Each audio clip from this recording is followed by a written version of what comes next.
एक पत्नी जो शादी के 7 वचनों को निभाने का वादा करके अपने पति के घर पर आ जाती है और घर परिवार बड़े ही अच्छे से चलने लगता है, लेकिन जैसे ही कुछ समय और बीतता है तो घर में होता है इतना बड़ा कांड। पत्नी खुद अपने पति पर इस कदर से क्रोध में आ जाती है, उसकी छाती पर बैठ जाती है और उसे वहीं पर तड़पा तड़पा कर मौत के घाट उतार देती है। उसके बाद 2 दिन तक उसकी लाश के साथ सोती रहती है और 2 दिन के बाद आरी मंगाई जाती है, ब्लेड मंगाए जाते हैं, उनसे उसके छोटे छोटे टुकड़े किए जाते हैं। बॉडी को कम से कम 8 टुकड़ों में बांटा जाता है और उसे डिस्पोज करने वाले होते हैं। तभी वहां पर होता है इतना बड़ा खुलासा। अगर आप भी पूरा मामला सुनेंगे तो एक बार के लिए आप भी दंग रह सकते हैं, आप भी सोचने के लिए मजबूर हो सकते हैं कि आखिरकार एक पत्नी की वो पत्नी जो शादी के 7 वचनों को निभाने का वादा करती है और शादी के बाद वो इतनी बड़ी निर्दयी हो जाती है,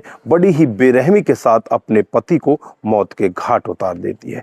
नमस्कार, जय हिंद। आप देख रहे हैं APH न्यूज़ राहुल रावत के साथ। तो दोस्तों, आज की जो हकीकत की घटना आपको बताने जा रहा हूं, हरियाणा के बहादुरगढ़ की हकीकत की घटना है। यहां पर आस्था नाम की एक लेडीज जिसकी उम्र लगभग 28 साल होती है और उसकी आज से 4 साल पहले शादी हो जाती है और जिस व्यक्ति से उसकी शादी होती है उसका नाम धर्मेंद्र होता है। धर्मेंद्र दिल्ली के जल बोर्ड में कार्यरत होता है। धर्मेंद्र अपनी ड्यूटी के कारण ज़्यादातर बाहर रहा करता है, रात रात को उसकी ड्यूटी होती है। यहाँ पर जो पत्नी होती है वो घर में अकेली रह जाती है और उसका अकेलापन उसे इस तरह से कसोटने लगता है, उसे लगने लगता है कि तू अकेला रहकर बिल्कुल बहुत ज़्यादा परेशान हो जाएगी। इसलिए वो आसपास में नज़रें घुमाती है और उसकी नज़रें पड़ोस में ही रहने वाले एक आंसू नाम के लड़के से हो जाती है जिसकी उम्र 30 साल होती है, जो बिगड़ैल किस्म का लड़का होता है।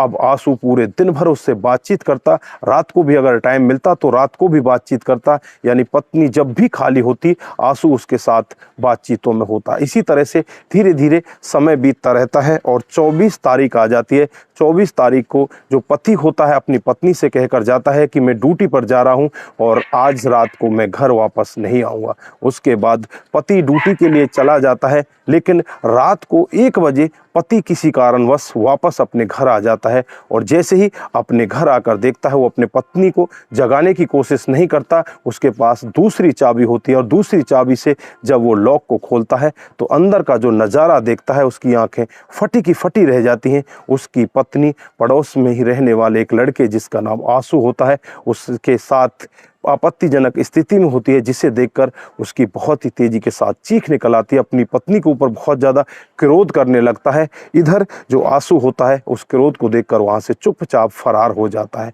अब पति पत्नी के बीच में झड़प होने लगती है। पति पत्नी को बुरी भली कहता है कि तुझे शर्म आनी चाहिए, तू किस तरह के संबंधों में है। यहाँ पर पत्नी चुपचाप हो जाती है और अपने पति से कहने लगती है कि मुझसे बहुत बड़ी गलती हो गई है, मुझे माफ़ कर दो। उसके पैरों में पड़ जाती है। उसके बाद जो पति होता है वो मान जाता है, उसे खाना दिया जाता है और उसके खाने में नींद की बहुत सारी गोलियों को पीस कर मिला दिया जाता है। अब जो पति होता है धर्मेंद्र उन नींद की गोलियों वाले खाने को खाकर एकदम बेहोशी की हालत में सो जाता है और पत्नी का गुस्सा इस कदर आगे बढ़ जाता है, पत्नी उसकी छाती के ऊपर बैठ जाती है और उसके गले को दबाने लगती है और तब तक दबा कर रखती है जब तक कि उसके प्राण नहीं निकल जाते।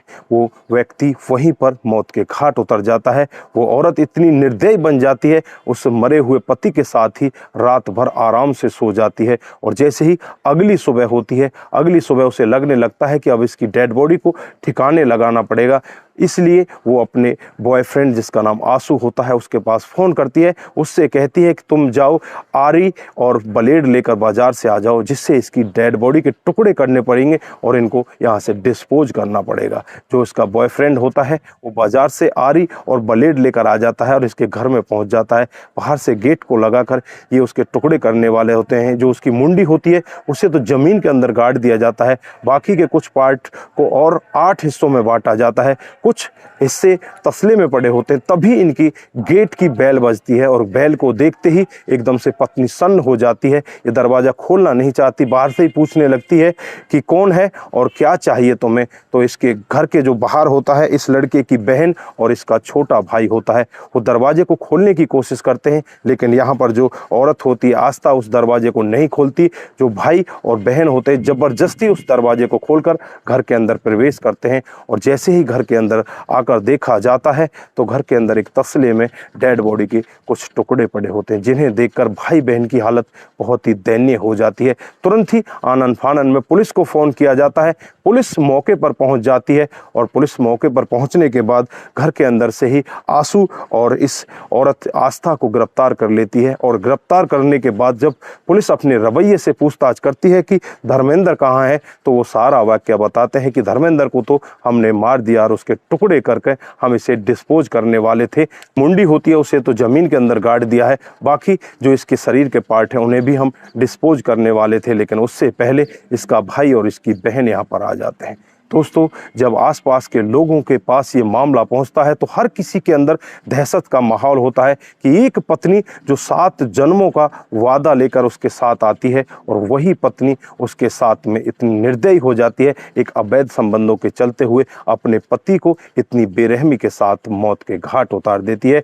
उसके बाद 2 रात तक उसके साथ सोती रहती है और फिर उसके टुकड़े टुकड़े करके उसे डिस्पोज करने वाली होती है। तो दोस्तों, इस घटनाक्रम पर आप क्या बोलना चाहते हैं? आपकी जो भी राय है एक बार कमेंट बॉक्स में जरूर दीजिएगा। थी एक्शन मोड में आती है और इन दोनों के खिलाफ तमाम धाराएं लगाकर इन दोनों को अरेस्ट कर लिया जाता है और इन दोनों को जेल के अंदर भेज दिया जाता है। दोस्तों, इस घटनाक्रम पर आप क्या बोलना चाहते हैं? आपकी जो भी राय है एक बार कमेंट बॉक्स में जरूर दीजिएगा। दोस्तों, इस घटनाक्रम को सुनाने का उद्देश्य सिर्फ आपको जागरूक करना है, आपको बताना है कि हमारे समाज में इस तरह की घटनाएं भी हो रही हैं। दोस्तों, आज के लिए बस इतना ही। फिर मिलते हैं किसी नए मोड के साथ। तब तक के लिए आप अपना ख्याल रखें, अपने परिवार का ख्याल रखें, सतर्क रहें, सावधान रहें और ऐसे क्राइम को अपने आसपास ना होने दें। नमस्कार, जय हिंद, जय भारत।